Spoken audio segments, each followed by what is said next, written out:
வடைக்கறி செய்யறதுக்கு ஒரு அழகு கடலைப்பருப்பு ஒரு மணி நேரத்துக்கு முன்னாடியே ஊற வச்சு வச்சுருக்கேன்.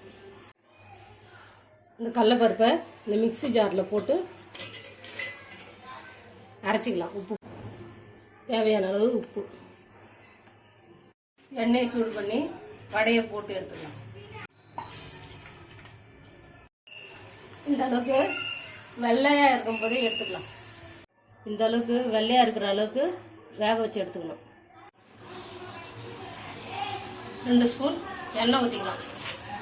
1 ஸ்பூன் சோம்பு போட்டுக்கலாம். 4 கிராம்பு,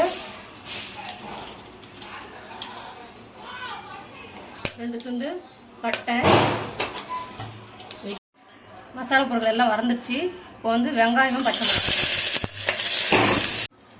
வெங்காயம் வதங்கிடுச்சு. 2 ஸ்பூன் இஞ்சி பூண்டு பேஸ்ட் சேர்த்துக்கலாம்.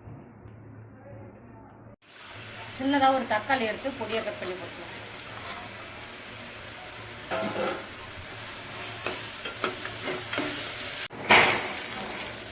இதோட 4 புதினா இலை போட்டுக்கலாம். 1/2 ஸ்பூன் மஞ்சள் பொடி சேர்த்துக்கலாம்.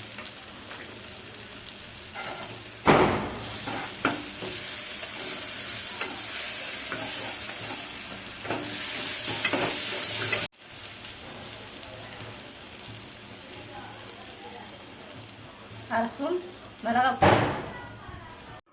1 டம்ளர் தண்ணி ஊற்றிக்கலாம். இதை வதங்கிடுச்சு. வடையை பொடியாக உதுத்துக்கலாம்.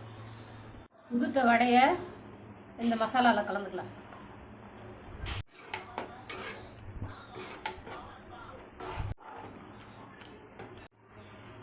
வடையில் உப்பு போட்டிருக்கோம், அதனால் நம்ம கொஞ்சமாக உப்பு போட்டுக்கலாம்.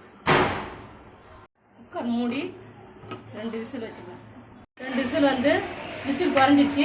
நம்ம இப்போ பார்ப்போம்.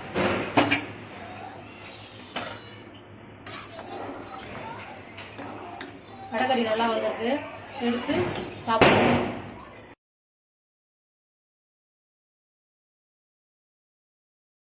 ரெண்டு விசில் வந்துருச்சு. இப்போது நம்ம எடுத்து பரிமாறலாம். வடைக்கறி செஞ்சு பாருங்கள். லைக் பண்ணுங்கள், ஷேர் பண்ணுங்கள், சப்ஸ்கிரைப் பண்ணுங்கள்.